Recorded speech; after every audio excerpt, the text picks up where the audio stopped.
Hey guys, what's up? What's up? Happy Sunday morning. Just in the garage. It's been a while. I don't have any extremely new content for you guys, so I figured I'd come on here. I'm going to make some resin with you, give you something, but answer some questions, just say, hey, see who's up and about this morning. Nothing too great on the schedule, honestly, but feel free to ask some questions and we can generate some content and just talk along this morning. I was on Instagram. I was going to go on there, but I was like, yeah, let's just go on YouTube Live. It's been a while, and it's a lot easier to make rosin with you guys than IG Live. All right, chat's filling in. A few people are jumping. Nice. Good to see everyone. So right now, just de-stemming everything. Nothing too crazy. About 10 grams in here. 10, 11 grams should be about 10 grams after de-stemming. We'll pack it into some Rosin Evolution bags and get it over there on the press. And of course, if you guys want to find out how to make your own press, you can go back one of my videos and check out the DIY rosin press and essentially build your own whole press for definitely under $200 if you're not including the press itself, but under $250 if you want to get a press and everything in there with plates.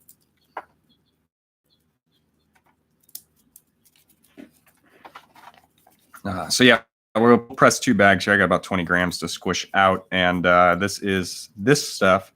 What I squished last week was from the Photoboost. What I'm squishing this week is from the white bag. Turned out the Photoboost did smash the white by quite a good bit. Just to spoiler alert, I haven't filmed any updates for that, but the Photoboost did win out by about 3 ounces there, so it was a pretty good ass whooping. But with those bigger nugs, it was clear to see that was going to happen. Yeah, someone just asked there in chat what was my total weight from the last grow. I ended up pulling about pretty much to a side, even with pulling early and all that. So both sides were very, very nice as far as yield was concerned. Pulling early, bud rot, all that loss, still pulled about to a side. Really about 1.9.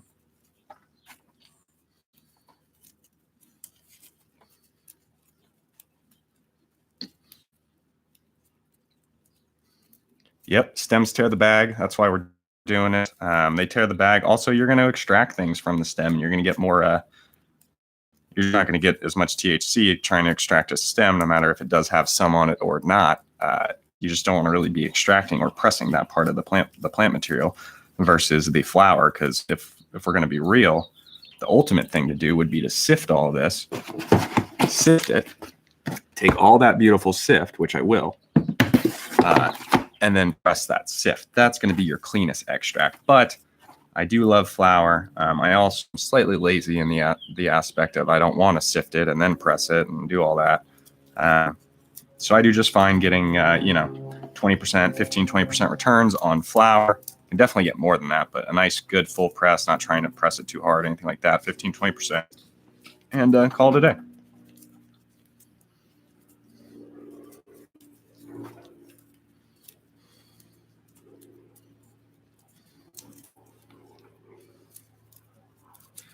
Okay, not too bad for the first bag. And then before that, of course, we will pre-press it with a pre-press. So let me check back in with you guys, see how it is all going.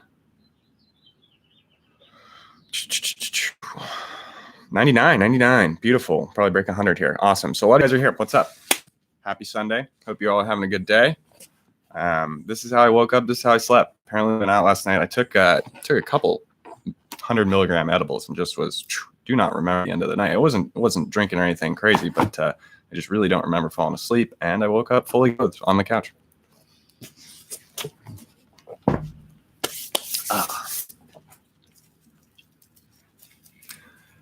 Preferable bud humidity. I just like normal 65, 60, 65% humidity, nothing crazy.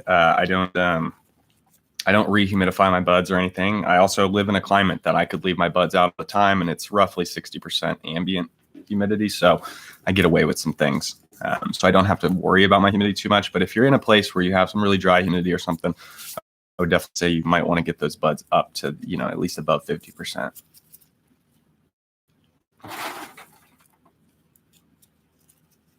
Spoiler alert, I've already answered this, so I'm going to keep just shouting this out throughout the update because people care, and I'm not in a rush to do an update video, and I'm clearly blowing through some flour of it right now. But the last run pulled about 1.9 units per light there with the photo. Well, so about 1.9 plus on the Photoboost and only about 1.7 or 6 on the white. The Photoboost beat it out by about 3 ounces on the actual full grade A flour. It did also, but then it lost by 1.5 ounces on LARF. Like the white had more LARF. So there, I have all the numbers. Also, the Photoboost had more stem. I have all the weight data for all of that. I will break down, but long story short, like full grade A vendable flour, the Photoboost smashed it by 3 ounces. Dry weight. Yes, dry weight. I don't do wet weight. The only wet weight you'll ever see is when I de-leaf. I will report a wet weight of the fan leaves that I took off because I don't want to wait for those to dry. I'm just going to give you the wet weight. But all my flour weights are always dry. I even way wet, so I couldn't even tell you what it would be wet. But you know, most of the time you're looking at a 25% or 75% reduction down to 25%. Let's get this in a bag. Be right back.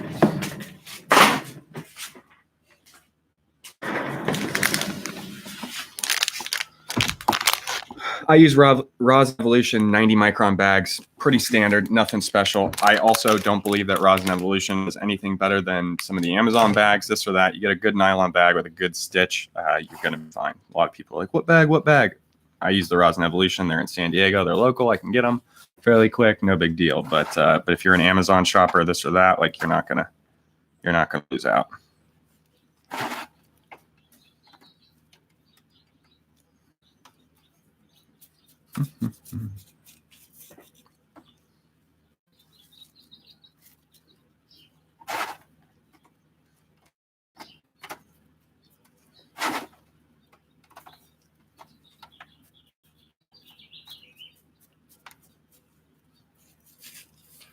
Yeah, you considering the bud rot issue with the broken dehu halfway through there, and the fact that we pulled a full week, maybe probably a little more than a week, 10 days early. The yield was fantastic, and I knew it was going to be. There was the amount of heads that were in that garden were fantastic. The light levels that were pretty much next to nothing. You know, nothing's really going to compete with that with the spread. It was just set up for greatness. It was a bummer to see that bud rot. We didn't really get to full fruition there. But the numbers that it's presented, at least, are really, really good. And by the way, how's the audio? Because YouTube, of course, every time I come on and do a live stream, YouTube decides to change its interface and things. So I haven't even messed with the audio mixer. So if you guys want to tell me how that is, let me know. Video quality seems good. We are on a wireless connection, so we're at the mercy of that.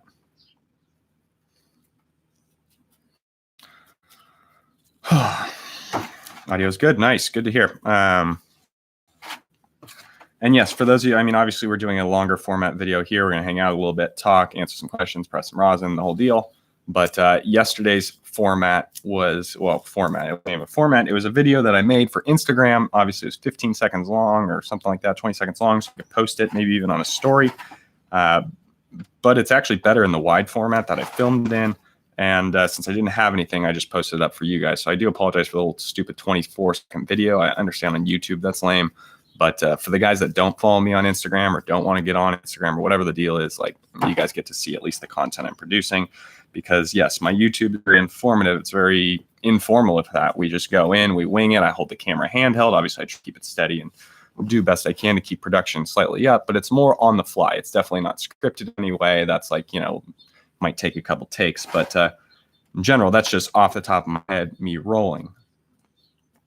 Instagram, everything is highly produced. I don't post a picture that's not heavily produced. It doesn't mean it's heavily edited or this or that, but all my images are you know, heavy, big stacked images, studio lighting. I do my best. Or the videos, I take a little bit more, I don't even know what you would call it, but it's just slightly more professional on the Instagram than the YouTube. So if you guys aren't on the Instagram, I would definitely suggest getting there. It's not all that bad. You don't even need to do it, but honestly, people are more active, whether it's me, Medgrower, or fucking Mouse has been live in. I'm sure he's got something coming up, but people are out and about doing things on Instagram, because it's a lot better than having to come and do a full production, upload, edit for YouTube here. Wow, this baggie seems so small. Let me go weigh this.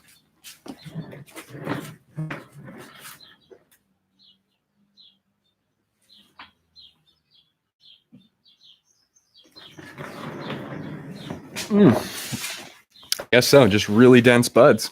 Just really dense buds. Usually we're, usually I'm about up to here on a 10-gram baggie. So we have 10.8 grams in here, which means with about half to 0.6 grams that the baggie weighs, we're at 10 grams exactly of flour in there, of squishable material, let's say. So yeah, yes, trike shots. I get some really, really, really high quality macro shots of the trichomes as well as anything else I can macro. You guys will see snail pollen coming up, but yeah, anyway, this is gonna squish so good being this dense. So good. Fire. All right, next one.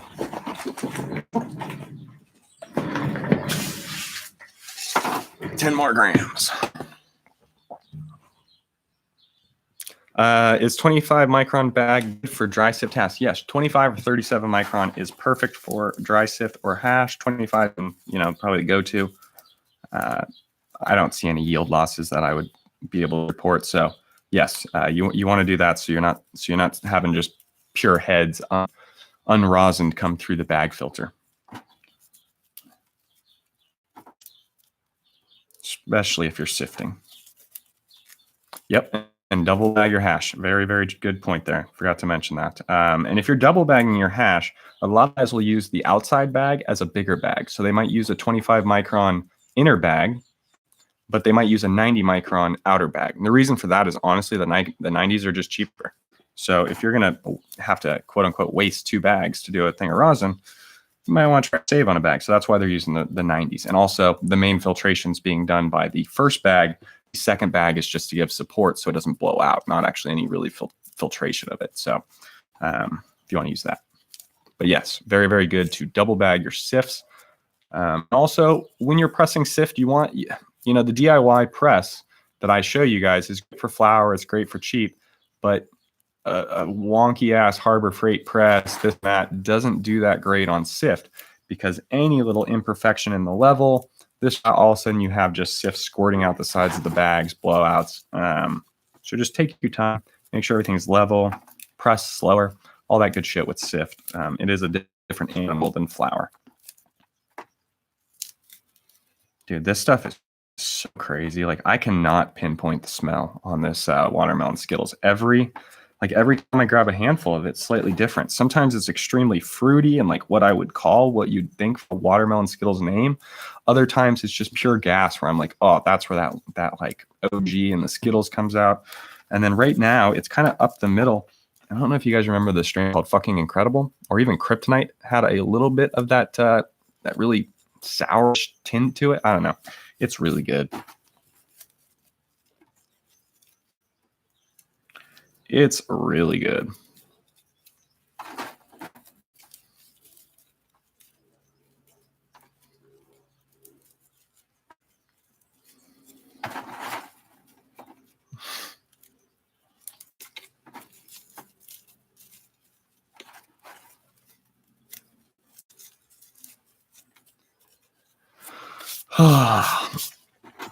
Samsung rules. Yeah, Samsung makes some great chips, man. That 301B is very, very nice. But I have the new Cree XP, or the Cree 5630 high efficiency that's not out. It is out to us Cree vendors. I'm a Cree branding partner.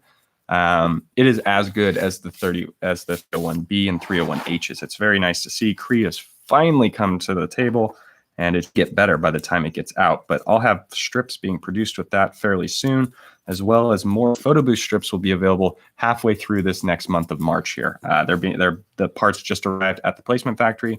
They're being put together, and a week or so, and then some shipping back to us, and they'll be here. So essentially every month Photoboost strips are coming in. So yes, they may sell out like a week and a half is how they're kind of going right now, but it's only going to be till next month's stock, and each stock is progressively larger than the last. It's literally just rolling in profits into the next and supporting itself that way. So the more, each stock of Photoboost is larger and larger, and also we're killing off demand by filling it, not really killing it, but filling demand as we go, because that's the problem. If they're not available, demand builds up, and by the time they are available, it's not really continued demand. It's more quote unquote hype demand, we'll call it. South Africa. So here's the kicker, guys. We don't currently, it is illegal to sell electronic parts worldwide without certain certifications and listings. These are built to those listings, all that, they just haven't gone through it. 90% of the products out there haven't gone through what they need to do. Other companies decide to send worldwide. That's their choice, whatever. I don't want to do that. We don't want to do that. We get our books looked at, people, haters. There's just reasons we want to keep everything straight and as legit as possible. So that's what we do. That said, I can ship to any third-party shipping company in the US. Meaning, if you have a third-party shipper that essentially you ship to them and then they ship it to you. It might cost you a little bit more shipping, but you guys said, like, I'll pay whatever to get it. This is your whatever to get it. So you sign up, get shipped to them, they forward it to you. As far as PLC is concerned, all we've done is ship to a US address. After that, everything's on you, blah, blah, blah. If something were to happen, you contact us and say, hey, I need a warranty. By the way, I'm from Canada. The only issue is you're going to have to ship it from Canada. Don't expect to have an issue, but just if something were to happen, this is how it's going to roll internationally. But you guys can get the strips. So if you want 100 strips, shipped to South Africa, 200 strips, shipped to South Africa, then do whatever you want over there. Look up, Google some third-party shipping companies and set it up. And that's how you get them worldwide.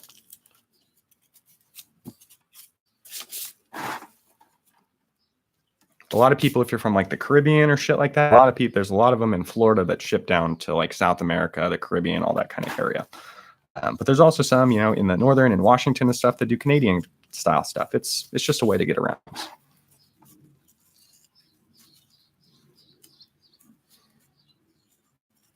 What's wrong with BridgeLux? BridgeLux are fine, dude. I mean, if you're talking about EB strips, yeah.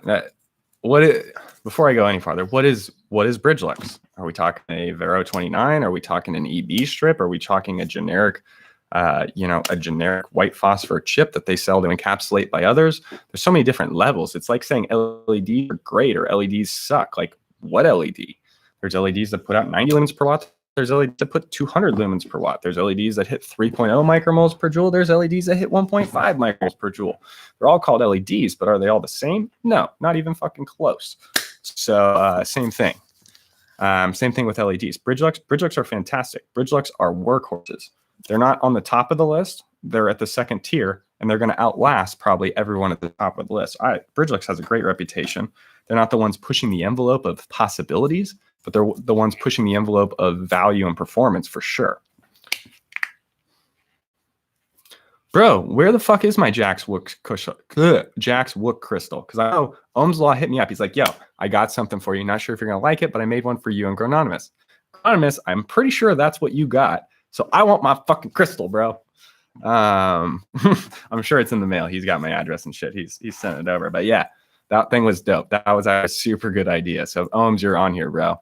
I don't have it yet, but I like the idea. All right, second baggie.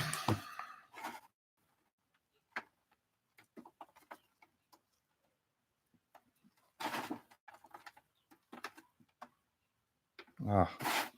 What's so funny is so I did that video for you guys, the seeds, the how to germinate seeds, I'll talk about the RSpec in a minute. How to germinate seeds for you guys. And then I put that on Instagram, kind of like the opposite of what I did yesterday. Yesterday, I made an Instagram video, put it on YouTube. Last week or whatever, the seed video, I made a YouTube video and I made a snippet that I put on Instagram. Well, that snippet, it didn't have the paper towel method in it. And I kind of let off like that was the only thing. So a lot of people are like, oh, it doesn't work for me, this, that. Anyway, long story short, the shit went viral. And I literally, that thing's got like, we're coming up on 250,000 views over the last week. That thing's crazy viral. I've never had viral content on Instagram in any way, and this is by far the closest thing I've gotten. It's fucking crazy. My phone's blowing up over here still. Whew. Anyway, someone just asked about the RSpec, the HLG RSpec. I'm going to refrain from, I can't say much about it because I don't know that much about it. I mean, I see the generalness of what it is. It's a red enhanced quantum board setup. and they have the reds integrated. So it looks like they either had they either bought dye from someone and encapsulated it in their own mid-power chips, or they're using some of the readily available mid-power 660s. Either one of them. Long story short, reds are not whites. You can find there's 10 different brands of whites or models of whites that can perform to the level that we need them to at this industry. That level of availability and wide range doesn't exist in reds, at least not that I know. Maybe they things happen, things come up, and people like to, companies like to say, hey, we'll give you the first option to show it out there. So maybe it has. I'm not sure. We'll have to wait for the final test reports, because when I went on there the other day, they didn't have any test reports on there yet. I'm sure they will. They're pretty good about that, so I'm not worried anything. Long story short, I think it's a very fine product, but my opinion is reds are something that need to be focused on, and you need to really not skimp in any way. And also, they need you need a good amount of reds. Like basically the reds that are on our Photoboost board, they take up the space of about 12 whites. It's about a 4-to-1, if not closer to 6-to-1. So I'm also curious on how much red supplementation is on there. Again, I'll find out when we see the final report of that actual thing, of the actual RSpec. But yeah, I'm sure it's fine. It's nice to see them sticking to their basis of the quantum board profile. The more wider, not as linear. It's more of a square board, although it is rectangular. Nice to see them stick to that and try to innovate on that basis. Cool.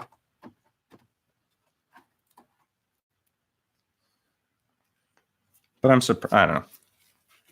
More to be learned about, but I'm sure it's fine. Nice. Ozform reds. But yeah, I'm curious. They're getting such good efficacy out of the whites. Okay. What Ozform are they? Anyone have the? When I looked, okay, I could be wrong, but when I looked, they definitely weren't SSLs. I could be totally wrong here. We're gonna go on a look, because I only took a glance on it a couple days ago, and it definitely looked like a mid-power package to me. But we will check that out right now, just because I said I don't really know too much about it. It was just off a first glance. Let's go here. We got the RSpec.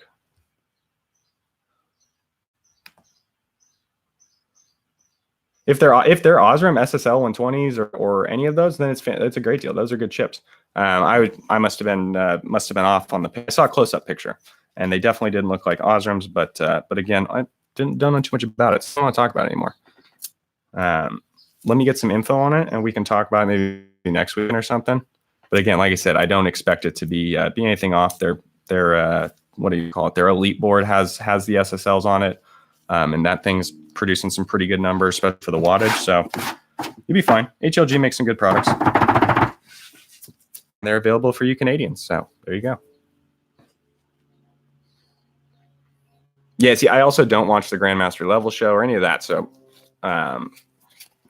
more stick to my lane. If it happens to come in front of my face somehow in an advertisement, that's great. But perfect. No, fantastic. Yeah, SSL is 280. Like, you're good.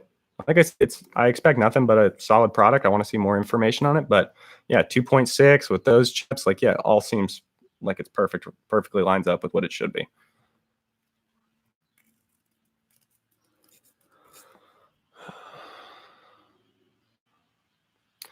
I wish they would come out with the SSL, because we've been talking with Oz a lot for the last year and stuff. I just prefer Cree because I can put more Crees on there and run them softer than the Ozforms for the same price. It's just how it works. And they all come out to the same efficiency. But Ozform, if we could get the price down, would be a great value. Also, they put the effort in. Cree pisses me off, and other people piss me off when they don't want to do the work that I want them to do. I want them to have a full dedicated horticulture department, this and that, and certain companies just don't do that. Ozform is very, very good about it. And actually, Ozform has if you go onto the Ozform's website right now, they have a horticulture calculator that you can put in what chips you want to use. It's all based on theirs, so their whites, their reds, their anything, but we'll come up with a full horticulture calculation, SBD, spectral distribution graph for you, all of that based on what you want, the current. It's a very nice tool, and I haven't seen it pop up on any forums yet. They used to use the Sylvain tool that was good, and it was good, but this is definitely a step up, and gives you breakdowns. It's about red content, blue content, things like that. Even some ratios, far red ratio. So it's a really good tool. And Ozform's a great company like that. Anyway, what I'm trying to get at is I wish they would have that new square chip that's extremely efficient. I wish they would give that to us in the SSL 80 lens package. And if that was the case, it would just be the ultimate red out right now. But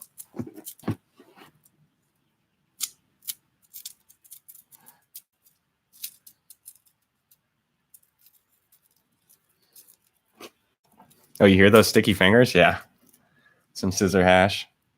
I've been, I like to smoke mostly on full melt all the time. Rosin, anything, I can do some sift of that quality. But I've been on a huge, this is more finger hash, but when I harvest it, man, I had just pure Charez, just straight resin, trichomes, everything on my hands, and I was able to kind of, put off my gloves and extract it, and that stuff is just so good.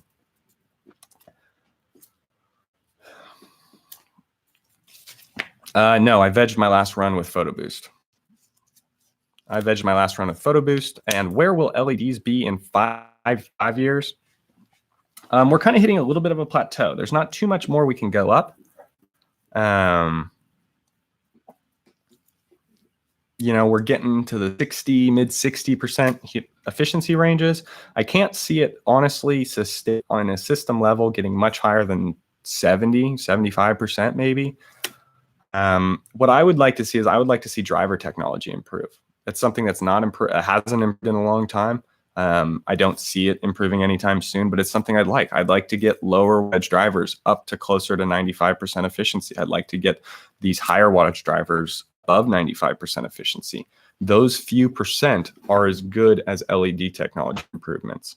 A 5% improvement in driver efficiency. So going from, say, a 89% efficient driver to a 94% efficient driver, that is the equivalent of more than a bin jump in flux, almost a bin and a half in most cases. So if you have the lowest bin possible and the highest efficiency driver, and someone else has the highest bin possible and the lowest efficiency driver, well, guess what? You guys are running at the same system efficiency. Someone's just paying more for LEDs and one's paying more for drivers.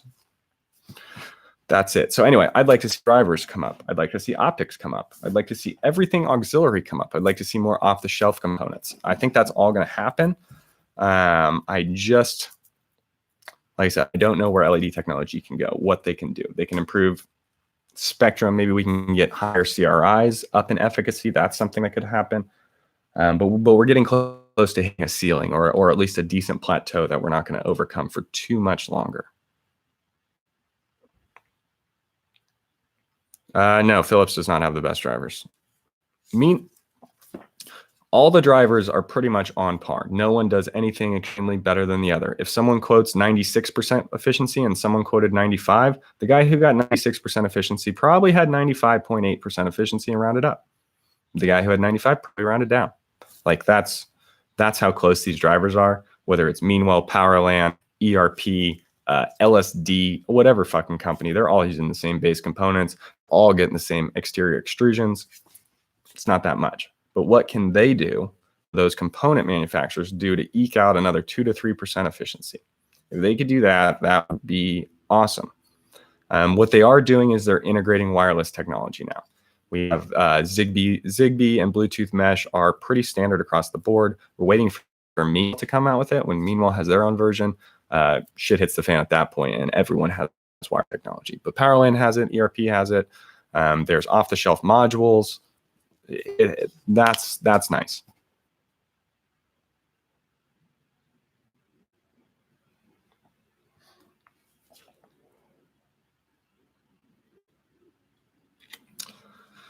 McCree curve that doesn't mean anything. All a perfectly imposed McCree curve graph would mean, that means after photosynthetic efficiency losses, or RQE, you would have the same spectrum absorbed that is presented.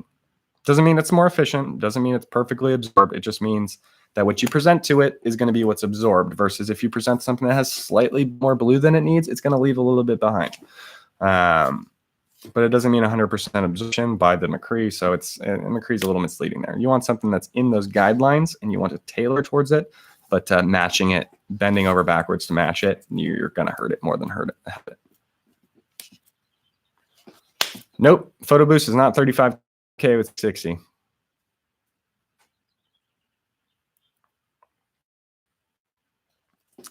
Photoboost with the 301H, possibly soon. These just more available. And as far as what we can tell, there is no true difference. That anti-sulfurization coating, we haven't got any hard pack data from Samsung what exactly they're trying to prevent there. You know, allegedly that they're getting the phosphor is absorbing this phosphor in the atmosphere. Or I mean, the phosphor is absorbing this sulfur in the atmosphere.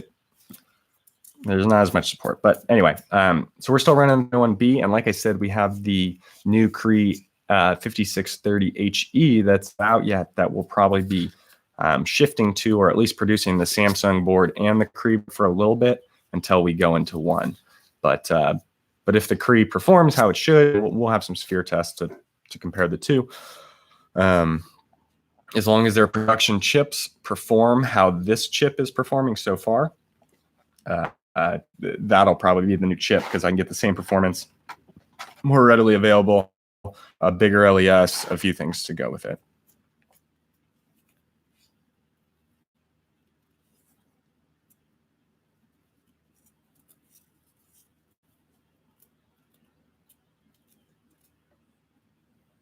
The custom strips is on the website, believe it or not. But for those of you who don't want to go click on a website, they are $27.99, and you would need maybe 1 per square foot is a good estimate. But for a 4x8, yeah, 32. And at that point, you're going to be having DE exceeding light levels at all points, and it's pretty intense, I will say. Got a few people who are running them at around 600, 580 to 600, rather than 660, and getting some really, really good results.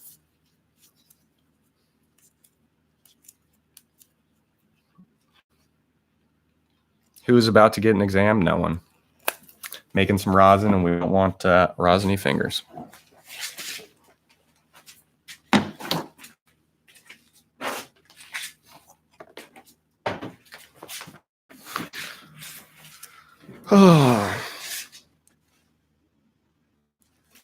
T-Haas Mary Jane have their pre-press. I've been using this for a while. It's starting to get pretty beat up.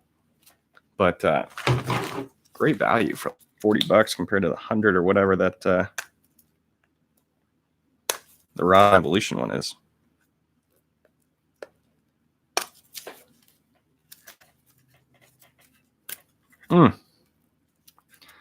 When will the Samsung horticulture strips go on sale? That is a great question. I have a Samsung rep and a Samsung contact. I will be meeting with them, I think, next week or the week, either next week or the week after. I can't remember.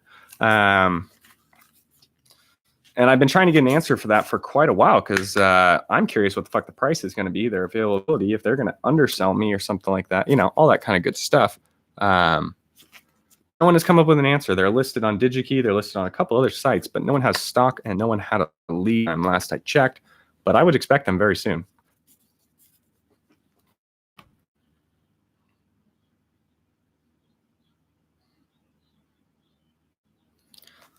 When switching from LED to LED from HPS, so you're coming from HPS, you're going to LED now. How important is it, or is IR? Should you be running some IR to compensate for that? Is one of the questions here in chat. And the answer to that is, how important is IR? IR, not necessarily important. Heat from metabolic processes, that is important, and that's what IR is providing from the sodium, and we compensate that by lower ambience. Well, in an LED room, if you're someone who runs a 76, 78 degree ambient temperature in sodium rooms, you probably do really good at closer to 85 degree ambient in the LED room. The reason being that lack of IR in the LEDs is compensated by overall. So funny, whenever I hear a motorcycle, I'm like, my buddy Keith here. Jesus Christ, son. It's compensated by that higher ambient, keeps the metabolic rate up, and everything goes accordingly. So my suggestion, don't really invest best in IR, but just double check your environment, your situation, and try to get into those parameters of, say, 82 to 85 degrees Fahrenheit. And you'll do much better than the guys who are trying to run 75 degrees with an LED system.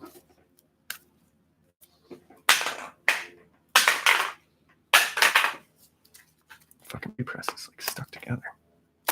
Haven't cleaned it in a while. Clearly need to.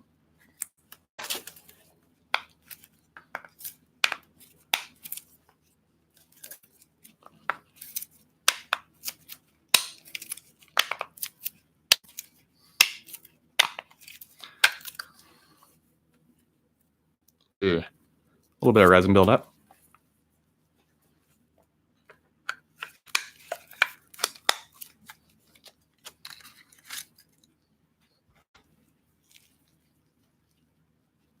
Yes, I run those temps all through flour. I have no issues with quality whatsoever.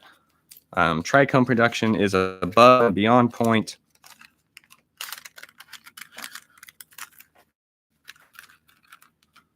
Yes, I run those conditions because they are successful and they work incredible.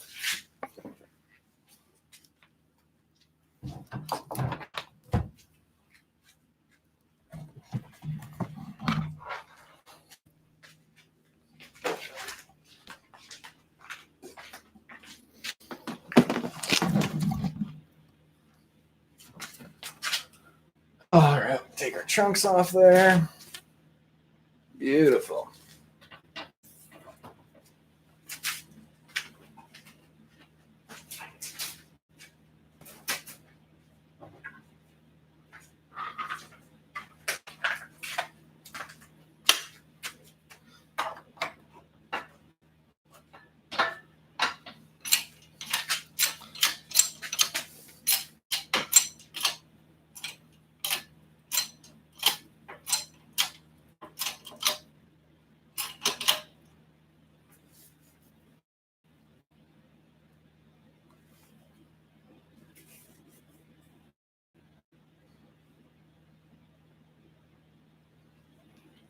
You have 4 Vero 29Cs. You want to run them in a 3x3 tent. You can run them as hard as you want. You just have to have the proper cooling for it. You have what's 1.4? Yeah, Vero C is 1.4. As long as you have 140 millimeter heat sink and some good airflow in there, you're fine. Even the 140 millimeter heat sink with some shitty air from there, you're all right. Especially if it's a splayed one, you'd be all right.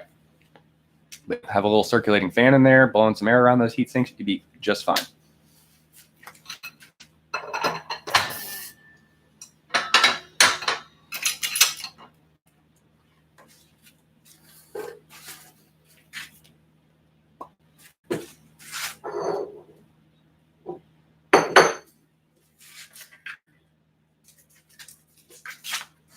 Go get the other one.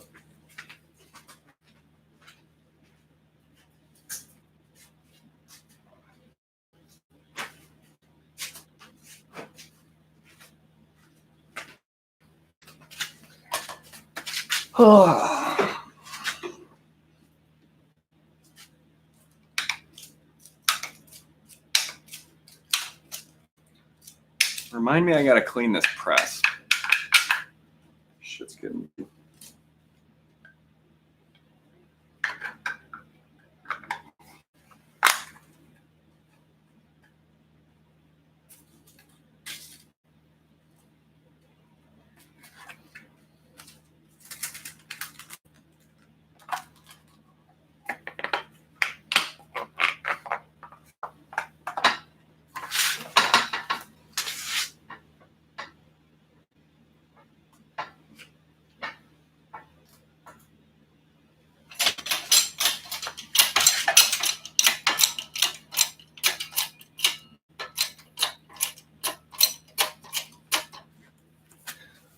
Oh.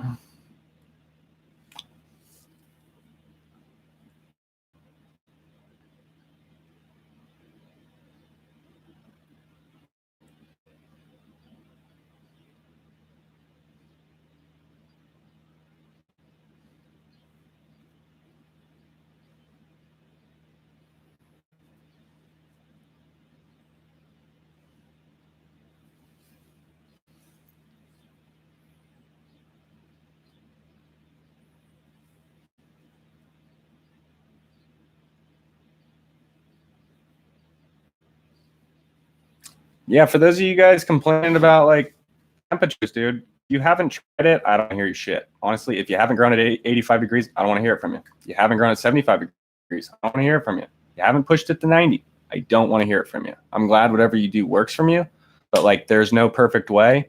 But I will guarantee you, you warm up that room with LEDs, it'll perform better every single time. Done.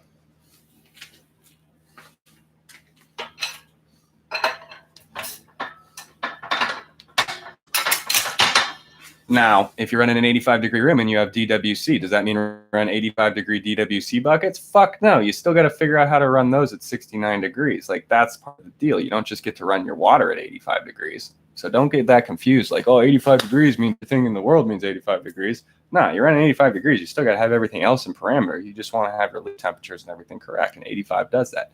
And like I said, it's not 85. I said 82 to 85. So run it at 82, mister. I want to run it cold. And then when it starts creeping up to 84, 85, and you realize the plants are still thriving, doing fantastic, transpiring, high metabolic rates, throw some CO2 in, like, holy shit, man, did the yields go up? Yeah. Yes, exactly. So, yeah, you run a chiller.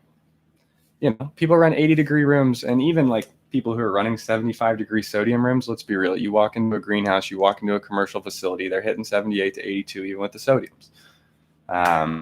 It's a higher metabolic rate, period. And it doesn't impact quality. You don't have to have a 70. If you have to have a 72-degree room to maintain your quality, like you have some issues with a grower. I'm sorry. That's just how it is. Going over 80 degrees does not instantly turn fantastic bud into fucking mids. It just doesn't work that way. A higher performing plant performs well. So if you need higher temps to have your plant perform at a higher level, that's what they need. Now, I'm not going to tell a sodium grower to go run your rooms at fucking 90 degrees all day long. I don't believe like 85 to 90 is like the perfect temperature for all grows. But again, try it with LEDs, guys. You'd be very, very surprised. And if you want to bring it down that last 2 weeks so you can have those cold temp finishes, like all the power to you, dude. I'm not sitting over your thermostat.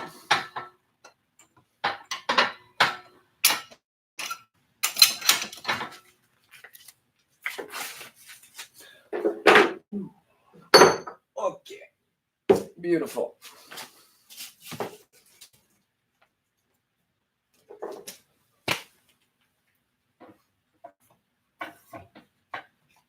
All right, I'll take 10 minutes to heat up. Go take a dab in the meantime.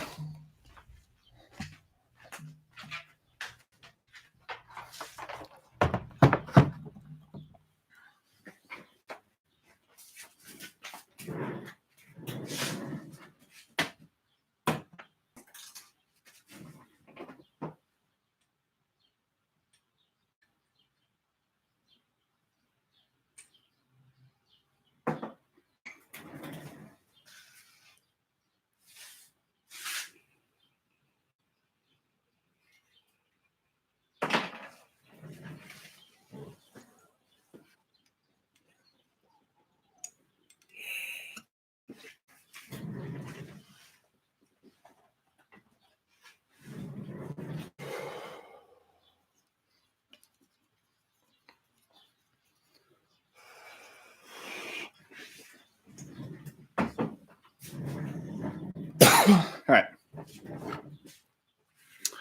Let's let the plates heat up a little bit, and we'll go press that out real quick. Bam, bam, done. Ah, the baby dog, the pup. I don't know where the pup. Oh, he's inside. He's not trying to. He's probably so big since the last time you guys saw him.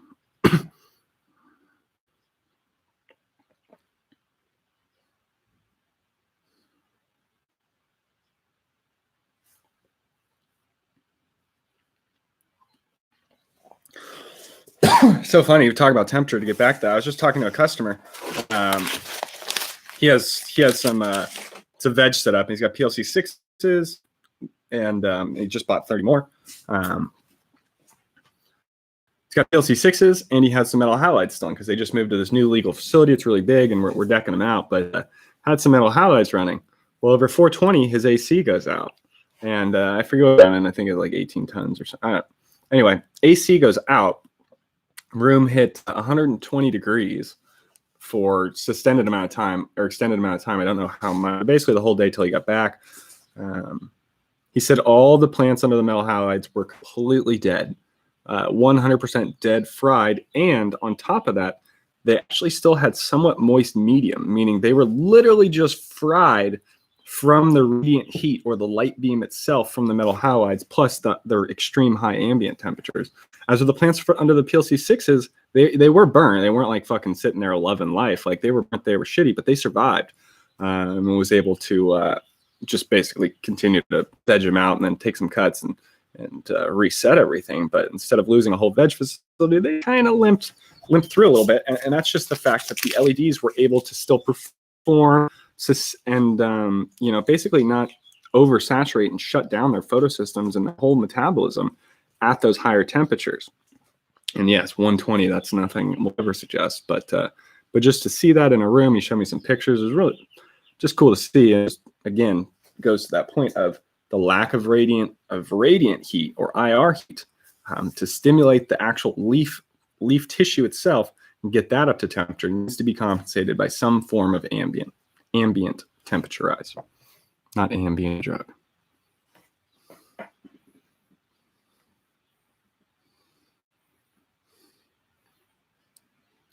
Yeah, I mean, it's their location, the current weather, lack of AC, 30,000 watts in a small room,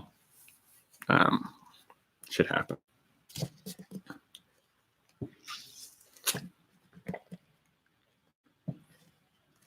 You gotta love the fact that like it's been 2 minutes and the fucking press is to temperature. Love that shit.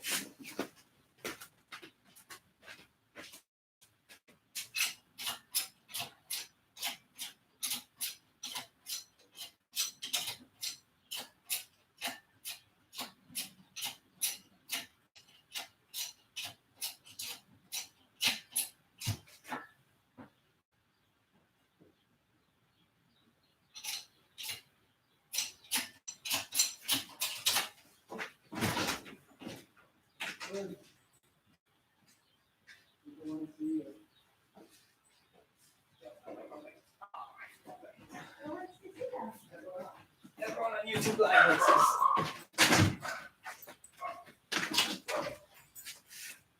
Oh, Sawyer, chill. It's just me. Okay. By popular demand, Woods is back. He doesn't really want to be here. He wants to go play with Sawyer, but you guys wanted to see him. A lot bigger than last exam, right?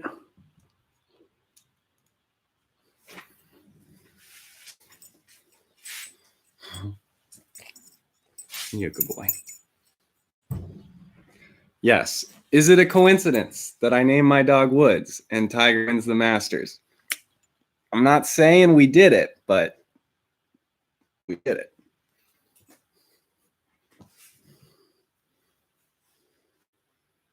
Okay, I'll let you go, kiddo.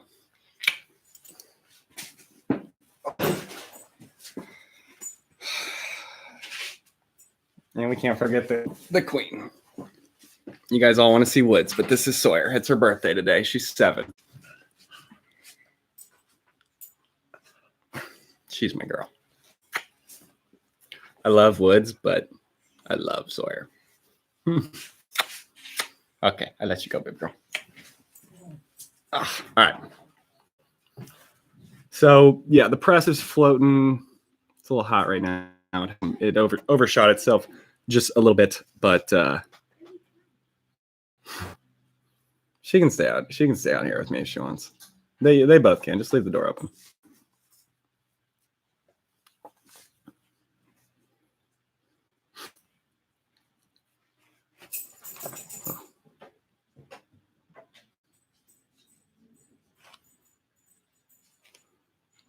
3-2-1 is actually not the DIY Jax formula. Believe it or not, 3-2-1 is right off the directions from Jax. Well, it's sort of off the directions.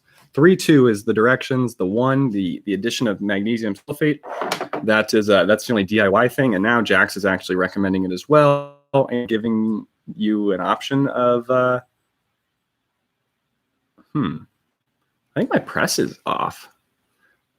It keeps climbing. We're at 215. It's climbing. I'm going to have to go check something out. I wonder if something went wrong with the relay. I haven't pressed in like 3 weeks. Huh. Interesting. Let me go check this out. Anyway, Jax actually recommends 322 on their original stuff. Although, with that said, now that I say that,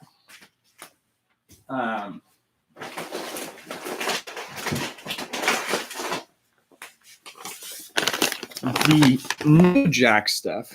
So the reason is Jax used to only recommend, because they were a big ag company, they used to only recommend for like 1,000 gallons. And then you'd have to like bring that down. You'd have to say, oh, that divided by 1,000, you end up getting 3.6. Oh, puppy fur. Like 3.66666, 3.667 grams per gallon. Now on their new packaging, they actually give you a 1 gallon mixing recommendation, and they recommend 4 grams per gallon. To me, that's a touch hot. Because even me, with my consistent feeding, I tend to back it off of 3.6 a lot. I think it's a touch hot, but anyway, it still comes out to that ratio of 3:2. And then the magnesium, that's the one I like to fluctuate. I'm actually at closer to 1.4 grams per gallon these days, and then back it off. It's a little interesting. But I also just was tagged in a post on Instagram of someone mixing at 4:2, 4 grams to 2, or no, 4 to 3 or 4 to 2. Anyway, it was really high, and they were only getting 700 ppm on their EC reading, which is extremely low. So I'm not 100% sure. I'm not going to say Jax is messing up in any way, but I am curious what's going on since they've moved from Peters to Jax, if they've changed anything in the mix, if they're doing something different, this or that. I'm about to order some more. I have like these little bags. I'm actually going to be doing a giveaway for you guys. Someone's going to get some Jax 321 plus Tribus. And I'm also going to try to build up a light to give away to you guys. So that's all going to come here soon. I will announce it when it is. But I need to order some more Jax for myself. I'll be ordering the 25-pound bags. And this will be the first time I've ordered 25-pound bags since their new mixing plant, their new branding, all that kind of stuff. So I want to see how consistent it is, because in the past, when they were still Peters, I would get batches of calcium nitrate that had the blue dye in it, and I'd get batches of calcium nitrate that were pure white.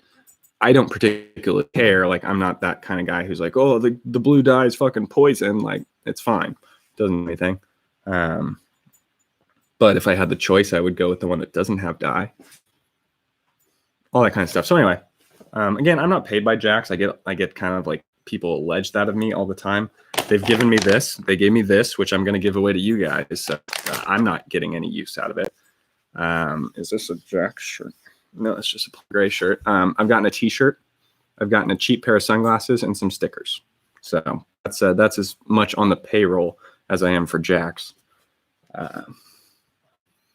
So if they are fucking up or they're doing something, I got no problems calling them out on it. But overall, see nothing but good.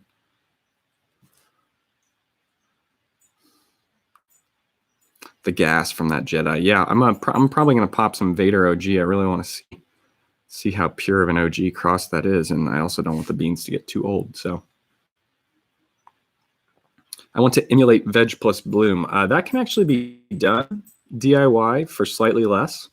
I might do a video on it one day, but honestly, Veg Bloom makes it pretty. It's not DIY with Jax. You have to use actual base components, but if you're willing to mix your own nutrients and you like Veg Bloom's formulas, you can replicate that for sure.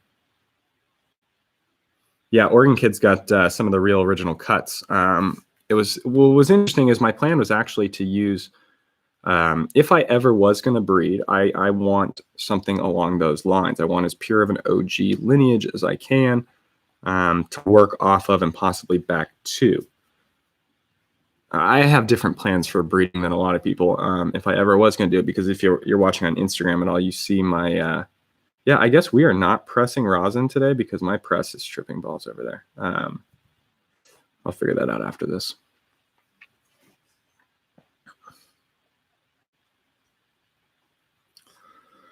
Where was it going?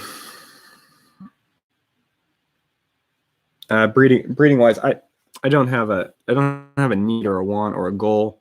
But anyway, I'd like something that's very pure OG, and to see how well some of those traits, or really just the very waxy, greasy structure of the trichomes and like cannabinoid profile. I wish I could get that onto some different structures. Every time you get away from the structure, and every time someone else do it, it's never something I've done. Like you get the structure you want, that feel and that gas doesn't ever translate over enough. Gorilla Glue is one that I particularly very enjoy. It's slight variation, but it's done well getting a different structure and still maintaining a really high gas profile. And that, like, I'm telling you, it's like a waxy, firm, it's wet, greasy, but it's not like soft, greasy. I don't know. Anyway, if I was going to breed, that's kind of the thing I would want to do and go, and I just don't have that. I'm just flowering out this male literally just to take macro shots of male flowers and do some time-lapse shit.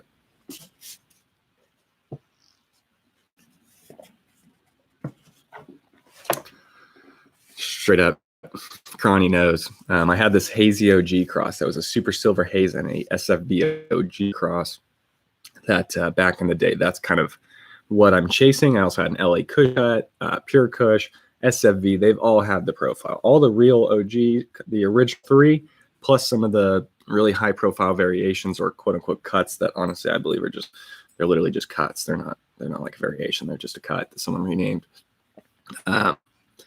They have it. Are the strips still shipping this week? Yes, they are.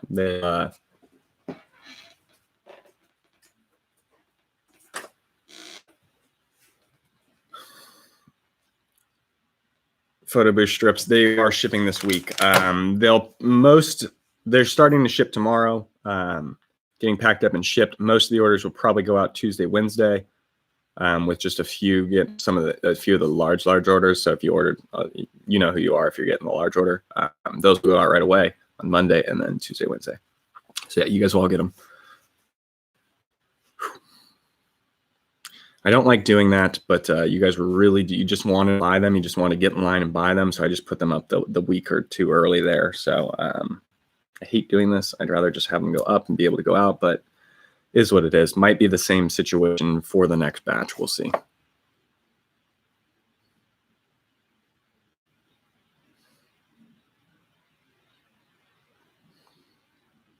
Yeah, Larry's a good one. So anyway, what I wanted to do was I had some Hazmat OG, which was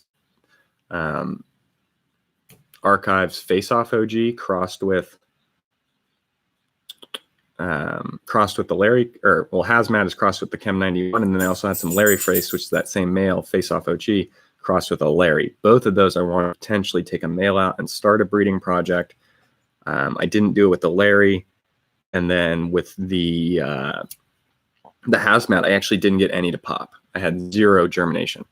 I held on to them for like 2 years almost. My mistake. They were stored well and everything, but nonetheless, I heard the germination rate on that cross was pretty low to begin with, even fresh. So I don't have any males. So that's why I might grab something out of the Vader. I have a bunch of low keys gear, but none of the crosses are something I'd want to start a lineage out of. No, they're great crosses. They're just not something. I want something that's a little more, I don't want to use the words pure and stable, but just a little less crossed out and closer to stable.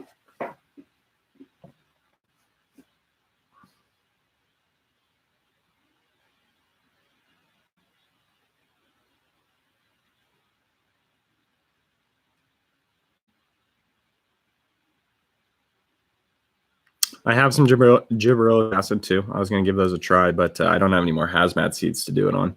I do have some of my own crosses I made back in 2012. We had a Jilly Bean male we pulled, and he was super big and bulky and great smell and everything. Candy Kush, crossed to Candy Kush, GSC, SFVOG, a couple of others I have in there. I might try some gibberellic on those. And since those were my first crosses way back then, it'd be cool to bring them out and see if I could pull something cool out of them. I'm so curious. 14. I think the third. I don't know what's going on. Let's go. Let's find out what's going on over here.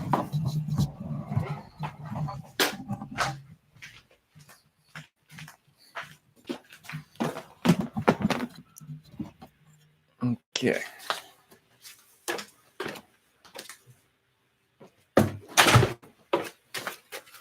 Holy.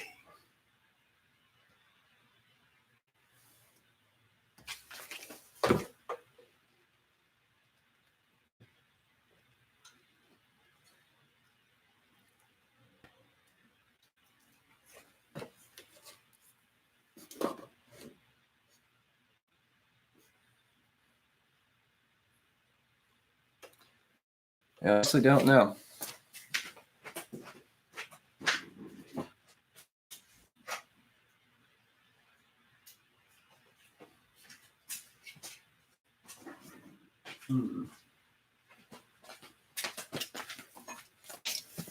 Oh, there's one way. It's tripping out. Sometimes the thermocouple just comes loose and it bounces around. It's hard to figure it out. Well, we're gonna check this out. We will put the FLIR camera on and see what temperature we're actually at here.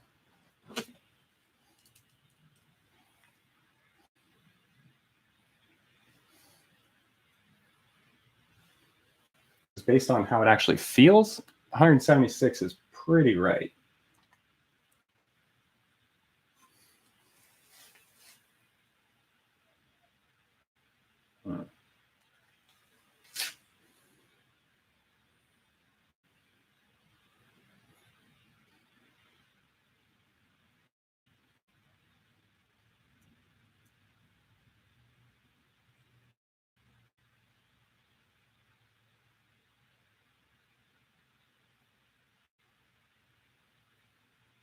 Okay.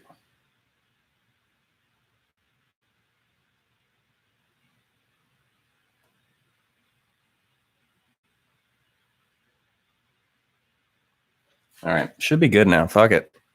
Let's do it. No.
Oh, you guys can actually see up the gut. No shit.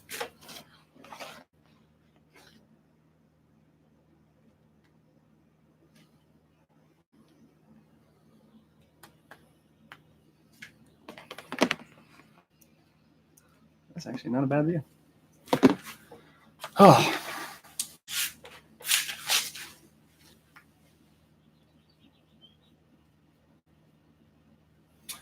20 ton, yeah, it's 20 tons a little much for my press here.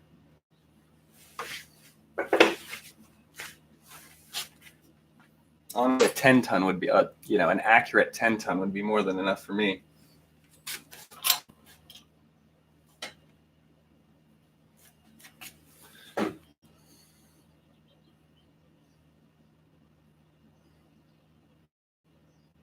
This is like, it's not magazine weed. It definitely doesn't have the bag. It looks good. It's trimmed up, super triked out, but it's just pretty generic.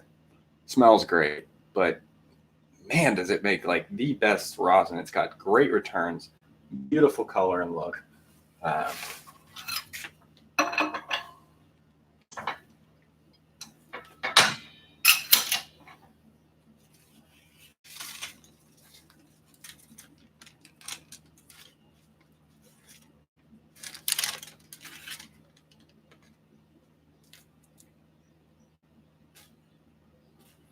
Super thick.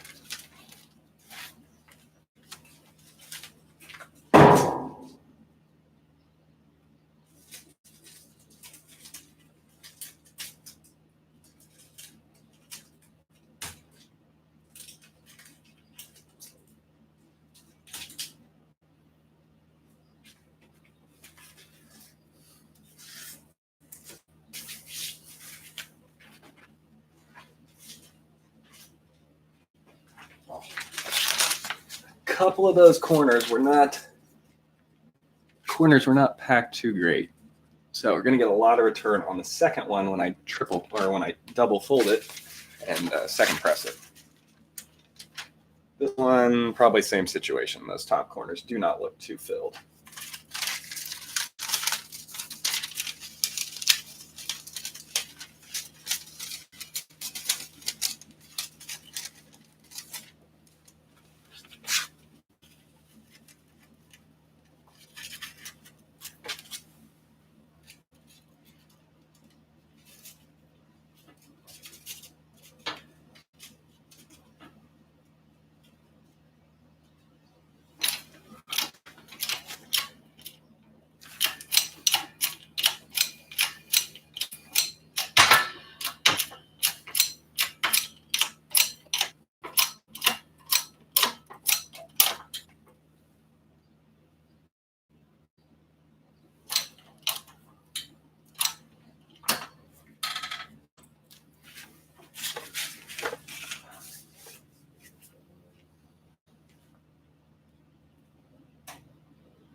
Yep, this is wire mount Skittles.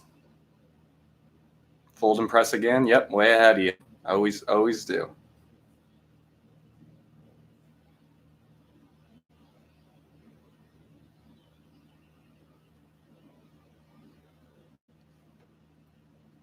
Yep, I am pre-pressing, guys. I'm using the T-House Mary Jane 3D printed pre-presses. I've got a plethora of size. This is the 2x4 that I've been using. Works great with 2x4 bags and most of the pretty standard sizes. So yeah, I pre-press. Definitely improves your yields. Quality it doesn't do shit for, but improves your yields and is pretty clutch on anything or flour. It's just going to improve you there. Oh, this one's good. We got good flow. Good flow.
It's all right. I'm collecting over here. Don't worry, guys. I'll be back with you.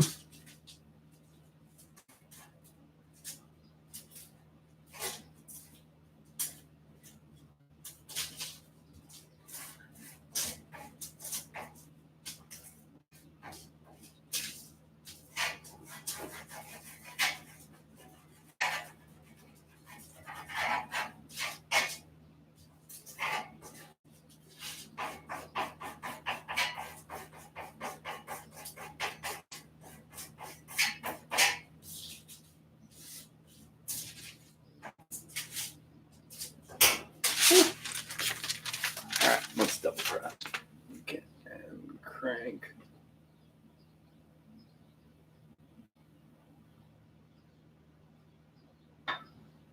Yeah, second press, I like bring it up just a touch. It's almost like a second. The next fraction of melt from it, essentially. Not much. I'm still at I'm at 192 there. I shoot for 190, 195 on the second press.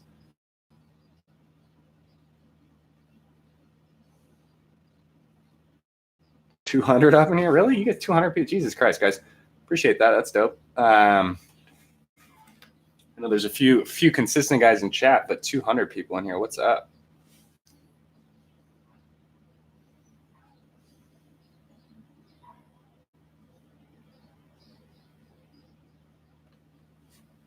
Yeah, I haven't tried that bottle tech. You know, basically what they're saying by bottle tech is this bag standing straight up and down. I haven't tried it. This is just kind of, I do what I do and it works, but I'd be interested. I hear the yields go up. And this guy in chat saying he does it with Sift and does fantastic.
Second press.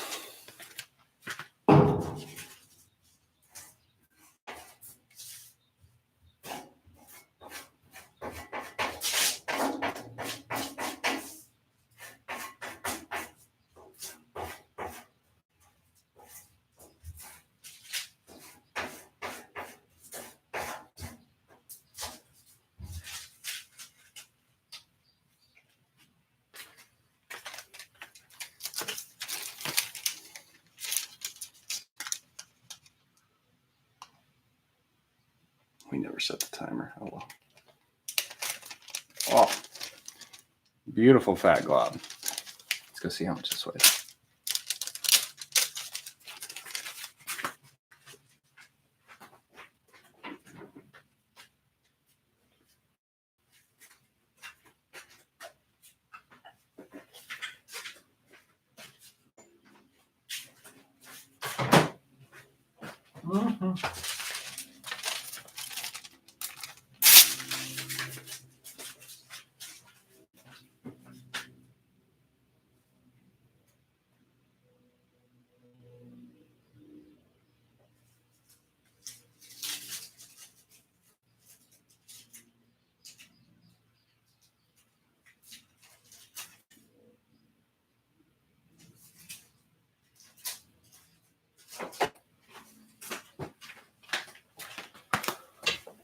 Not too bad.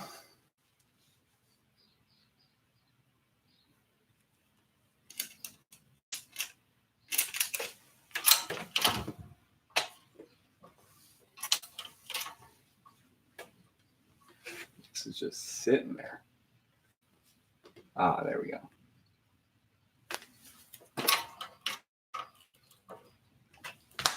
pretty much anything that comes off the second press for me just gets put into capsules or something along that. Is what it is. Ooh. But decent press.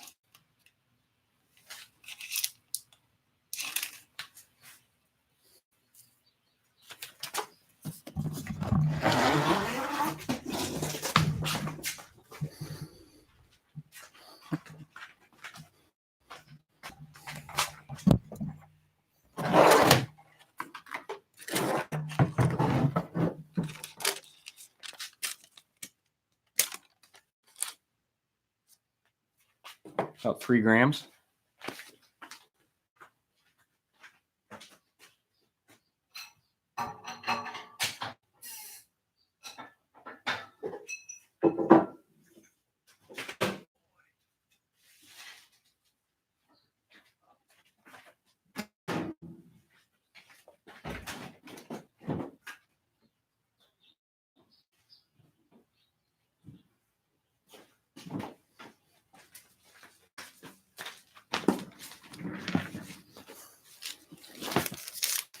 Second press.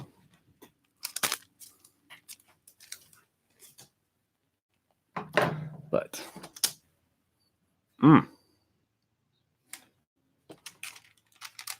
that is what we're after.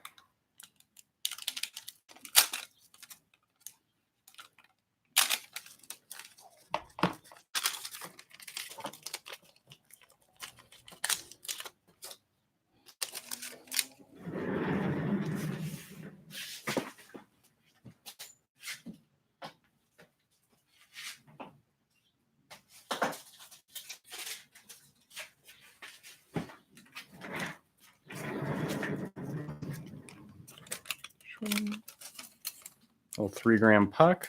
It's good thickness on it.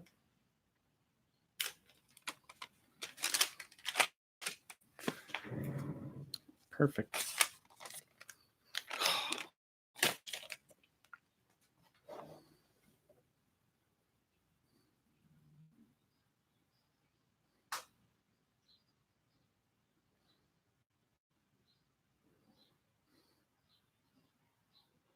You guys got it. You're having a hell of a chat, guys. Can't even keep up with it. I'm not even going to try in there. Talking about rosin.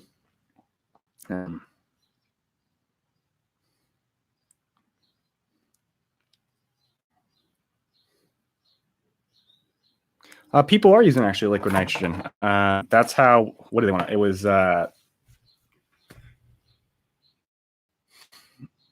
Baroni is what they call it. They're taking liquid nitrogen and they're fresh blasting the plant with it, extracting that, and then rosining that after. And that is what they're the Clear was marketing as Baroni for a while. And I'm pretty sure it still is. But anyway, that is actually a liquid nitrogen product.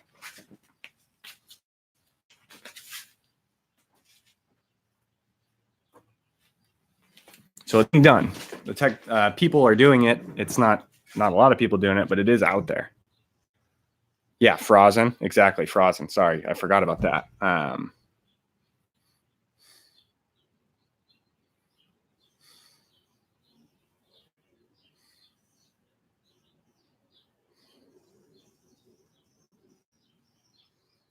This stuff's really good. I'm really liking the profile off this stuff. I mean, I've been dabbing it for 3 weeks, so I know what to expect, but it's good.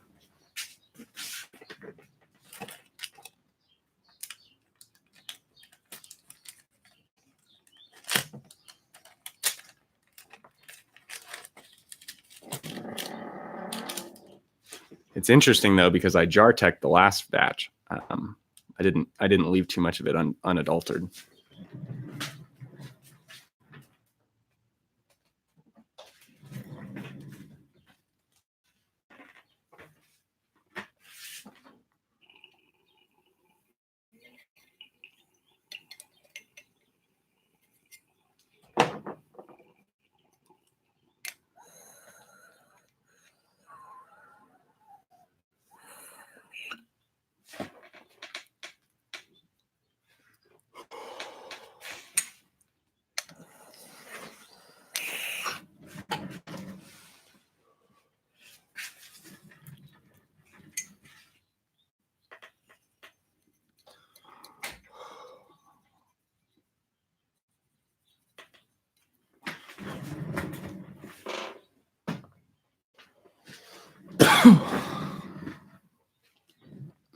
Yeah, very nice. I feel like when I don't jar tech it, when I hit just straight rosin right off the press, it always that thicker, creamier, definitely creamier. And this is, I mean, I guess the last stuff was super fresh too, but the jar tech does kind of just mold it together a little bit. I'll have to check how the residue is too, because that's the whole reason I've been jar teching recently, is to try to cut down on residue. Since we're going from flour to rosin, it's not pure. There's still some fats and lipids, waxes, and things that just aren't perfect in there compared to sift and other options. So jar tech is a way that possibly mitigates some of that, and so I've been dipping my toes into that. I'm not sure how much chat's into jar tech these days. I know Grow Anonymous and a few guys are, but how widely spread it is yet.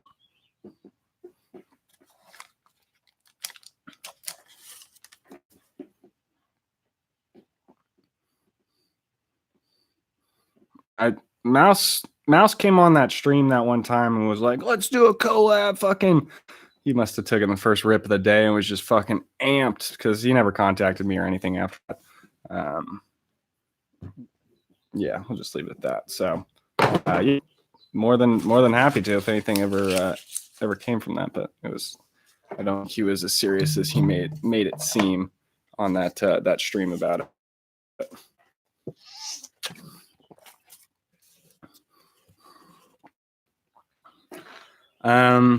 Interesting. I want to get a cut of Mac. The cuts that I was supposed to get kind of fell through. Not too worried about it. But I'd be curious to get my lens on it, do some macro work, see if it really is as hot to trot as everyone says. Like guy in chat saying it's got long stalk, small heads, which is kind of, that's the sign of a strain that looks fantastic but doesn't have the kick. Some might say a purple punch effect. All stalks, no heads. I think it's a little different for each strain, but yeah, I'd like to see it for myself.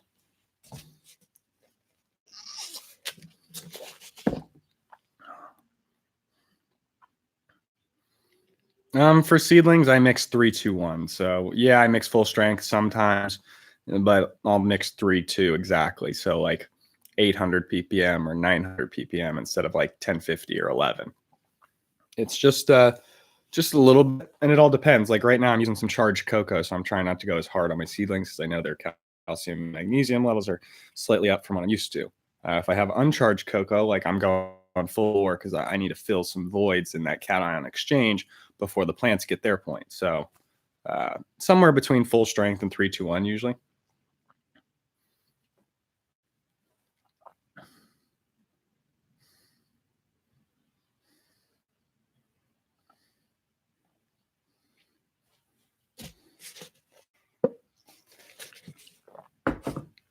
Yeah, and I run Travis all the time. I put it in almost every feed nowadays, which is a little excessive. Honestly, I've only doing the like once a week or twice a week feedings. I actually got better results than I do feeding with Tribus all the time. I don't know if I'm just oversaturating them with bacillus strains, or just that kind of like leveling and wave effect of the population. Maybe I don't know. Anyway, long story short, once to twice a week is more than enough with Tribus. But yes, I'm always using Tribus. I'm pretty fucking sold on that shit. It's my not so secret sauce.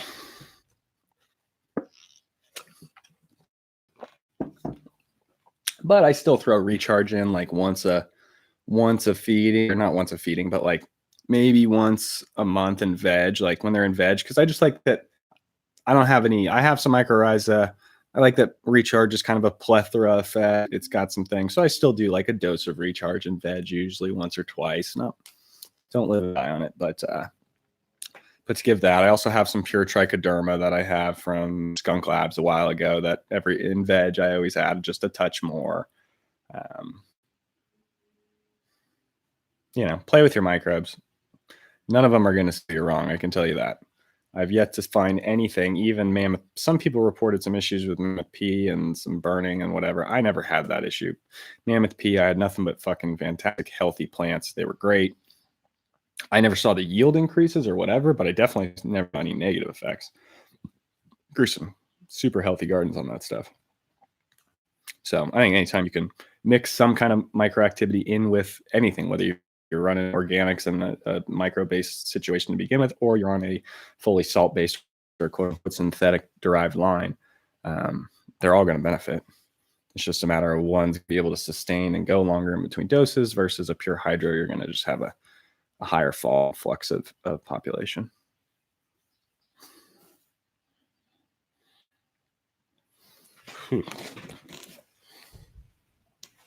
All right, so we are on an hour. We're coming up on an hour and a half. So let's call it about 5 more minutes. We'll cut it out here. This was pretty good. We hung out, we chiefed, we pressed, we did everything. It was a pretty good stream.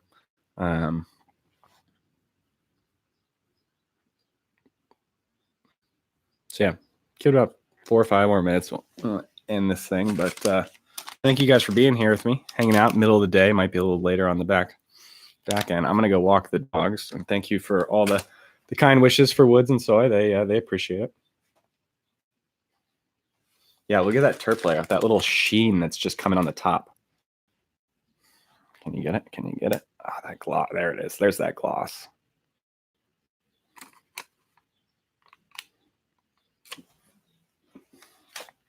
It's always interesting to watch rosin kind of settle and age, and even when using jars and not jar tech, but just having them in the jars, having a little more visual of how they age and process. It's fun.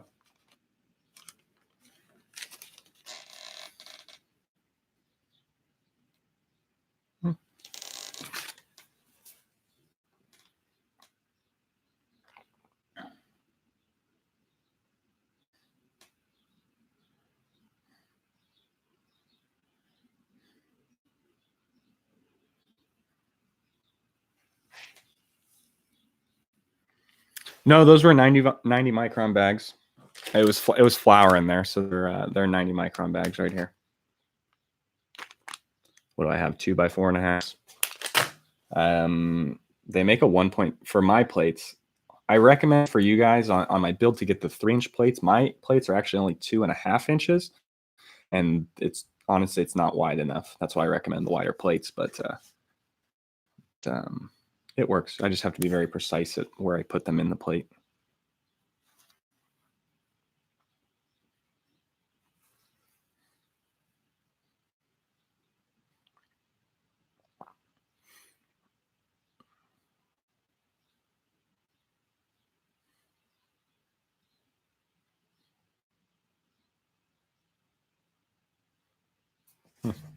Interesting.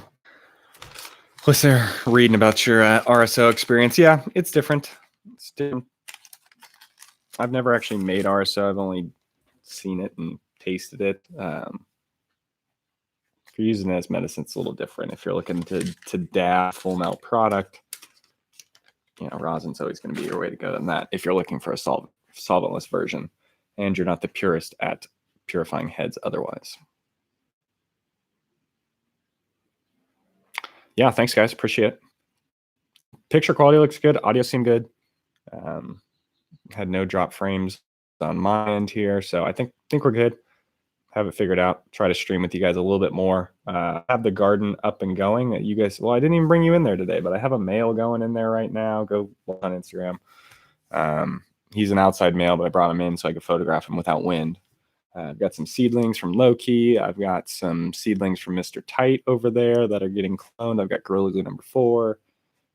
There's a lot to come. I'm going to try to get a full run of Gorilla Glue back up here.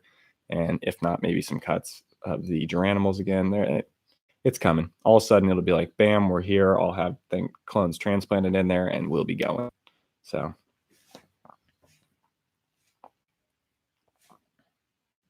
What's up with the strips? They are the people who ordered last week or last couple weeks are getting shipped out this week.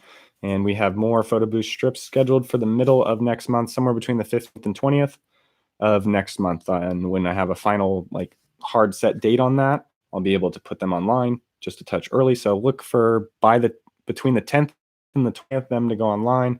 I'll make posts on Instagram. Maybe I'll come on here, do a live thing, and just post it real quick. I'll let you guys know because that stock's bigger than the last, and so on and so on. So, yeah. Appreciate any of you guys who have been on the waiting list or just jumping on and grabbing strips when they're available. I know it's a pain in the ass. It's kind of crazy at how many strips you guys are just want. you know, it's crazy. So we're working on transitioning everything, moving sixes, all this kind of stuff into strip resources and building those up. I mean, you know, when you put $250,000 into strips and they're gone in a couple of days, it's just kind of something you don't expect. So yeah, we're working on building the strips for you guys and getting over this kind of, I don't call it hype demand, but it's this initial like build up, and then with lack of stock, it builds up further. So that's the word. Shipping to Canada or worldwide, you guys just need to look into third-party shipping service. This is perfect. This is a great way to end this stream. PLC, I said this at the beginning, PLC only ships to the US, but there's third-party shipping companies in the US that then forward things wherever they go from there. But the point is it's sent to a US address, bam, and goes. So look into third-party shipping services, and then you will set that up. And do I want Starbucks again? Sure. Hot or iced? Hot. Wow. Coffee for days today. Anyway, they'll ship it wherever it needs to go. So we ship to them, or it's technically to you, but at their address. You get the point. Look into that. You can get photo strips worldwide. That's the trick. It's the only little finagle you have to do, and you can get them. Do I want Starbucks? I'm still like here. I get a venti, which means someone's probably coming over and wanted to ask if someone wanted Starbucks. Whatever. I'll take it.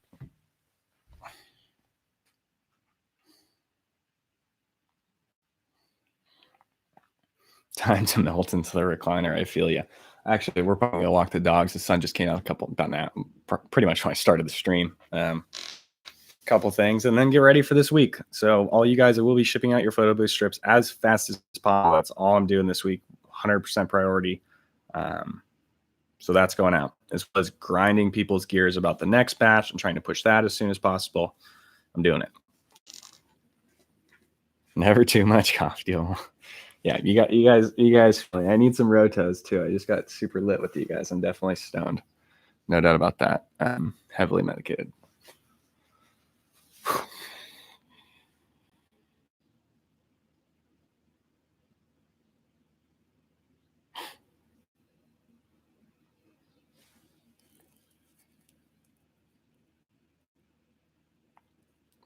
Yeah, so you guys get. So anyway, the Photoboost strips will be there. Heat sinks were ordered. They're not going to be here, and you'll probably get 2, maybe even 3 batches, or they'll be here on the 3rd batch possibly, or something. Of strips, we have the heat sinks. I've shown you guys in the past, and there will be. So for those of you guys who don't want to DIY a light, there will be a complete light coming sooner than later. We've pushed everything towards that because you want it in addition to just strip in general. You want a pre-made situation. So all that's coming. The Photoboost is basically taking over as PLC's kind of like flagship platform going forward, and yeah, a new era. So it's going to be fun, and you guys have already seen most of it.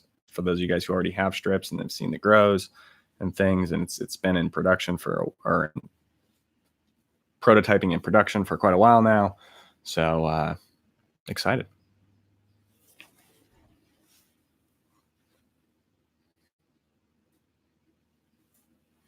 Linking a few good reshippers. I don't know any, but honestly, I'm struggling to fill my US business right now. So we'll get there. Promise. But it's a good thing to have. So I appreciate all the support, everyone hanging out, giving me some time on your Sunday here, on your weekends, or whenever you rewatch this. We got an hour and a half of content here. So yeah, guys, peace out, and I will see you next live stream, and hopefully next week we have shit going down in the garden. So stay tuned. Peace.